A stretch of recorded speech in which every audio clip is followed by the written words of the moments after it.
స్వాగతం. ముందుగా AP updates చూద్దాం.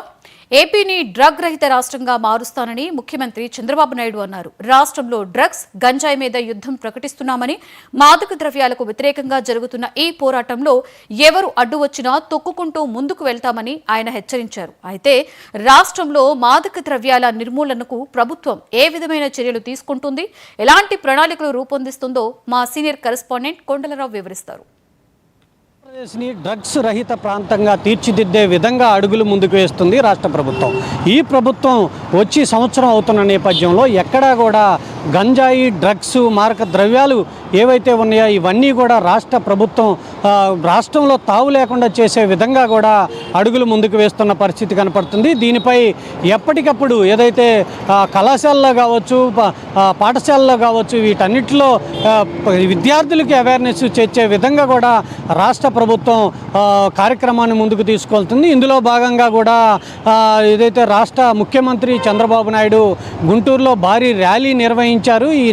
ఈ భారీ ర్యాలీలో కూడా విద్యార్థులు అందరూ కూడా విరివిరిగా పాల్గొని ఈ మారక ద్రవ్యాలు నిషేధం అనే దాని మీద కూడా భారీ ర్యాలీ నిర్వహించి దీని మీద కూడా ఒక సభ కూడా ఏర్పాటు చేసిన విధంగా కనపడుతుంది. రాష్ట్రంలో ఎవరు కూడా గంజాయి, డ్రగ్స్ తీసుకోకుండా చర్యలు తీసుకునే విధంగా మన రాష్ట్రము గంజాయి రహిత రాష్ట్రంగా కూడా తీర్చిదిద్దే విధంగా కూడా రాష్ట్ర హోంమంత్రి కావచ్చు, రాష్ట్ర ముఖ్యమంత్రి, రాష్ట్ర ఉప ముఖ్యమంత్రి పవన్ కళ్యాణ్తో పాటు అందరూ కూడా డ్రగ్స్ రహిత రాష్ట్రంగా ఆంధ్రప్రదేశ్ రాష్ట్రాన్ని తీర్చిదిద్దే విధంగా కూడా అడుగులు ముందుకు వేస్తున్నారు. దీంతోపాటు ప్రతి చోట కూడా పోలీసులు కావచ్చు, అటు రాష్ట్ర ప్రభుత్వం కలెక్టర్లు కావచ్చు, వీళ్ళందరూ కూడా ఈ కార్యక్రమాన్ని ప్రత్యేక కార్యక్రమంగా తీసుకొని రాష్ట్ర వ్యాప్తంగా అన్ని స్కూల్స్లో, కాలేజీల్లో కూడా విద్యార్థులకు అవేర్నెస్ తెచ్చే విధంగా కూడా ఈ డ్రగ్స్ రహిత ఆంధ్రప్రదేశ్గా మార్చే విధంగా కూడా తీర్చిదిద్దుతున్నాయి. ఎవరైతే డ్రగ్స్కి అలవాటు పడ్డారో వీళ్ళందరినీ కూడా మార్చే విధంగా రాష్ట్రంలో డ్రగ్స్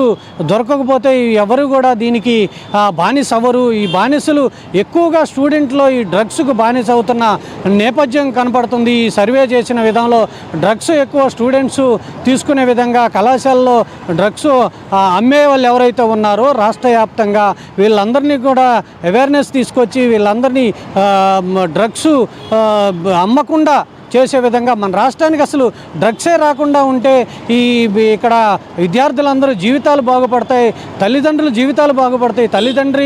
విద్యార్థులు ఏదో మంచి చదువుకొని పై చదువులు చదువుకొని ఉద్యోగాలు చేసే విధంగా తల్లిదండ్రులు ఆశిస్తున్న నేపథ్యంలో ఈ డ్రగ్స్కి అలవాటు పడిపడి ఏదైతే చెడు మార్గంలో నడుస్తున్న నేపథ్యంలో వీటన్నిటి మీద కూడా రాష్ట్ర ప్రభుత్వం భారీ ప్రాజెక్టు నిర్వహిస్తుంది. రాష్ట్రంలో ఎలాంటి డ్రగ్స్, గంజాయి, మారక ద్రవ్యాలు లేకుండా ఇప్పటికే రాష్ట్ర ప్రభుత్వం ఈ సంవత్సర కాలంలో వీటన్నిటిని కూడా నిషేధించి రాష్ట్రంలో ఇలాంటి తావు లేకుండా చేసింది.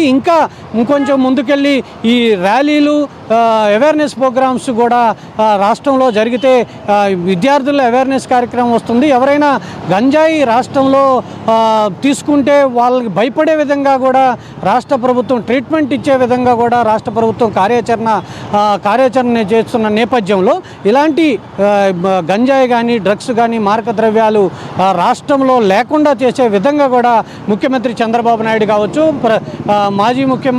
ముఖ్యమంత్రి చంద్రబాబు నాయుడు కావచ్చు, ఉప ముఖ్యమంత్రి పవన్ కళ్యాణ్ వీటన్నిటి మీద ఉక్కుపాదం మోపే విధంగా కూడా రాష్ట్ర ప్రభుత్వం అడుగులు ముందుకేస్తున్న పరిస్థితి అయితే కనపడుతుంది. కెమెరా పర్సన్ పవన్తో కొండలరావు, అమరావతి.